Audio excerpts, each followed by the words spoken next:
po sa lahat, ako po ay nagbibigay ng pinakamataas na pagluwalhati, pagpupuri at pagsamba sa ating pinakamamahal na Panginoong Hesus. At nagpapaabot din po ako ng isang magandang tanghali po sa ating mga beloved preachers, sa aking po mga beloved co-workers. At dobleng paggalang po sa ating beloved Pastor Will Estrada Almeda at pag-alala po sa mga mabubuting aral na iniwan sa ating beloved assistant Pastor Lina C. Almeda. Ako po ay nagpapasalamat sa ating pinakamamahal na Panginoong Hesus sa pagbabago ng buhay at pagpapagaling po sa aming mga karamdaman na nung hindi pa po namin siya nakilala, dyan nga po ang makasanlibutang pamumuhay ng aking mga magulang na ang aking pong beloved mommy ay isa po sa mga tinatawag na kalapating mababa ang lipad at ang aking beloved stepfather naman po ay isa pong drug addict.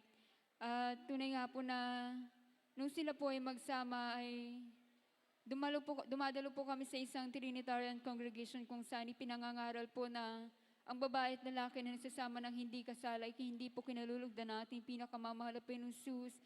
Kaya po, niyaya po na aking beloved stepfather na magpakasal ang aking beloved mommy. Ngunit doon po nagsimula yung kanyang mabigat na problema dahil ako nga lang po yung anak na ipinakilala niya sa aking beloved stepfather at itinago po niya yung aking ibang kapatid.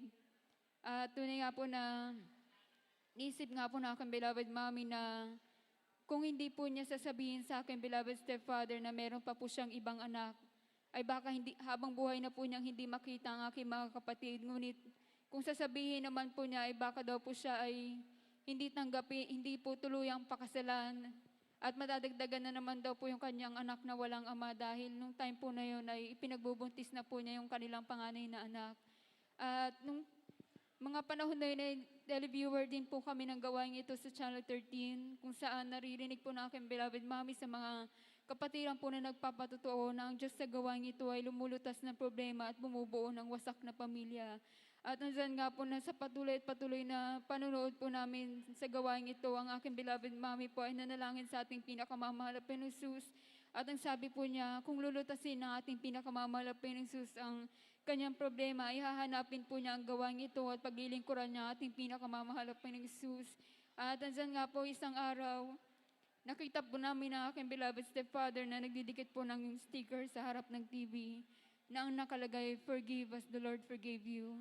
At nang mabasa nga po ng aking beloved mommy, nakarinig po siya ng tinig na ang sabi sa kanya, "Ngayon mo sabihin sa kanya ang katotohanan at ikaw ay mapapatawad niya." At nandiyan nga po, hindi nagdalawang isip ang aking beloved mommy. Kinuha po niya yung picture po ng aking mga kapatid at ipinakita po niya sa aking beloved stepfather.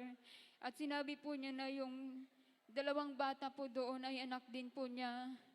At tunay nga po na simula sa oras na yun, nag-umpisa pong kumilos ang ating pinakamamahal na Panginoon sa aming buhay dahil ang sinabi lang po ng aking beloved stepfather ay kunin na sila para magkasama-sama na kami And praise lahat. the Lord. At andyan nga po na nang po sa tubig sa pangalan nating pinakamamahal na Panginoon sa aking mga magulang.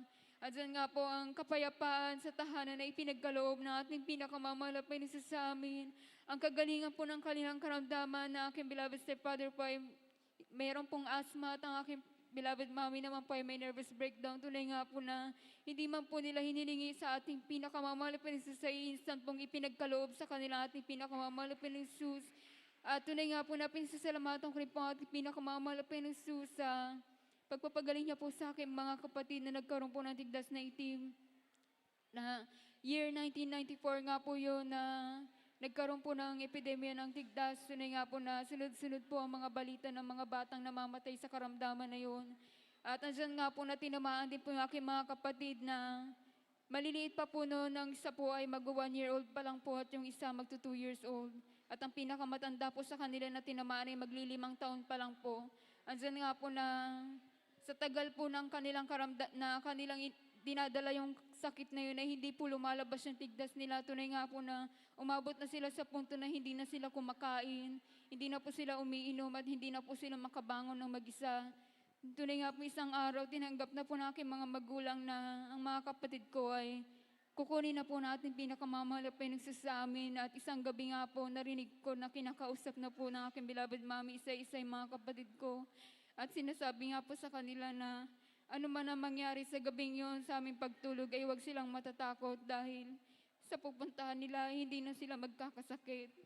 At andyan nga po na Nanalangin na aking beloved mommy sa ating pinakamamahal na Panginoon Jesus bago siya natulog, at sinabi nga po niya sa ating pinakamamahal na Panginoon Jesus na kung sila ay kukunin na niya, ay wag pong iparinig sa amin yung kanilang paghihingalo, dahil baka daw po pag narinig niya, nalalagutan sila ng hininga, ay mawalan po siya ng pananampalataya at maitakbo niya sila sa ospital.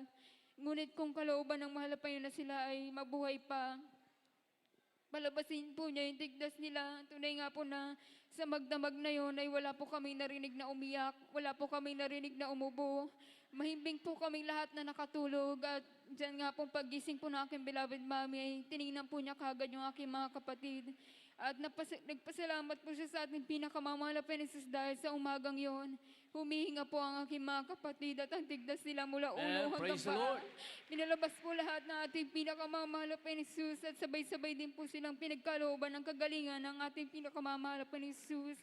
At pinasasalamatan ko rin po ang ating pinakamamahal na Panginoon Jesus sa pagbabagaling niya po sa aking mahal na kapatid, na tunay nga po na sa tuwing lumalago po yung kanyang buhok ay nagkakaroon po siya ng mga sugat sa ulo na naglalangis-langis pa po, at sa pagkamot nga po niya umaabot po hanggang sa kanyang leeg. At nung kami po ay hindi pa po nakakilala sa ating pinakamamahal na Panginoon Jesus, para matuyo po yung mga sugat na yun ay kinakalbo po siya ng aking mga magulang. At tunay nga po nung makilala namin ang ating pinakamamahal na Panginoon Jesus, nalaman po namin na ang babae may maiksing buhok ay hindi po kaya sa harapan nating pinakamamahal na Panginoon Jesus. At andyan nga po na nung kami po ay naglilingkod na sa ating pinakamamahal na Panginoon Jesus, ay lumago na naman po yung kanyang buhok, at tunay nga po na sumumpong na naman po yung kanyang karamdaman na yun, na kumakapal na po yung kanyang balat sa leeg dahil sa mga kati-kati po na tumutubo sa kanya, at yung kanyang buhok tunay nga po na amoy na po, at niisip nga po na aking mga magulang na kalbuhin na po siya ulit para matuyo po yung kanyang buhok. At tunay nga po na iniisip din po nila na baka magkasala sila sa ating pinakamamahal na Panginoon Jesus kung gagawin nila yung, kaya po sila ay lumapit po sa ating mga beloved preachers at nagpa-counsel po kung ano ang dapat gawin. Diyan nga po na pinayuhan po sila na ilihans lang daw po palagi at ipanalangin sa ating pinakamamahal na Panginoon Jesus. At isang gabi nga po bago kami natulog ay inilihans po siya ng aking beloved mommy. At kinabukasan po, nung kami po ay paliliguan na, dyan nga po na siya po yung hinuhuli dahil matagal pong linisin yung kanyang ulo. At tunay nga po na, sabi po na aking beloved mommy ay nandidiri na naman daw po siya dahil hawakan po niya yung ulo na maraming sugat dahil yung buhok po na aking mahal na kapatid ay afro. Tunay nga po na hindi po madaling tanggalin yung mga dumi sa kanyang ulo. At dyan nga po na nung paliliguan na po niya ang aking mahal na kapatid, paghawak po niya sa ulo ng aking kapatid, tunay nga po na wala po siyang nakapa na sugat. Wala po siyang nakita na kahit anong tanda na may sugat ang aking mahal na kapatid bago Praise kami the Lord. natulog. Tunay nga pong instant ang kagalingan ay binigay natin pinakamamahal na Panginoon Jesus, at mula noon hanggang ngayon ay hindi na po bumalik yung kanyang karamdaman na yon. At pinasasalamatan ko po yan sa ating pinakamamahal na Panginoon Jesus. At pinasasalamatan ko rin po ang ating pinakamamahal na Panginoon Jesus sa mga pag-iingat sa araw-araw sa aking mga mahal sa buhay, sa kanilang paghanap buhay. Tunay nga po na sa gitna po ng pandemyang ito, tunay nga nagpapasalamat po ako sa ating pinakamamahal na Panginoon Jesus dahil hindi po sila nawawala ng income sa araw-araw. At ang aking pong mahal na kapatid na nasa ibayang dagat, tunay nga po na kahit na po siya ay malapit sa amin, tunay nga, malayo sa amin, tunay nga po na napapalapit naman po siya sa ating pinakamamahal na Panginoon Jesus, na noong una po siya nakarating sa dako ng Singapore. Tunay nga po na pinagpatotoo daw po siya sa gawain natin. Andyan nga po na nahihiya daw po siya dahil halos wala po siyang masabi. Ngunit nung sa katagalan po, tunay nga po na nakikita po niya ang pagpapala sa kanya ng ating pinakamamahal na Panginoon Jesus, ang pag-iingat. Tunay nga po na nung dumating po ang pandemic na to, marami po ang nawala ng trabaho. Ngunit ang aking mahal na kapatid, andyan nga po na hindi po pinabayaan ng mahal na Panginoon na mawalan siya ng hanap buhay. Tunay nga po, Praise the Lord. 2 beses pa po siyang nabigyan ng increase, at tunay nga po 2 beses din po siyang nabigyan ng bonus. Tunay nga po, pinasasalamatan ko yan sa ating pinakamamahal na Panginoon Jesus. At ngayon po ang sabi niya, baka pag pinagpatotoo na po siya ulit ay pigilan na siya sa pagsasalita sa dami ng ipagpapasalamat niya sa ating pinakamamahal na Panginoon Jesus. Pinasasalamatan ko pa sa ating pinakamamahal na Panginoon Jesus sa lahat ng magpapalang pinansyal. pisikal at higit sa lahat ng mga pagpapalang espiritual at ng lahat mo ng kapurihan at pasasalamat ay tanging sa ating pinakamamahal na Panginoong Hesus po lamang.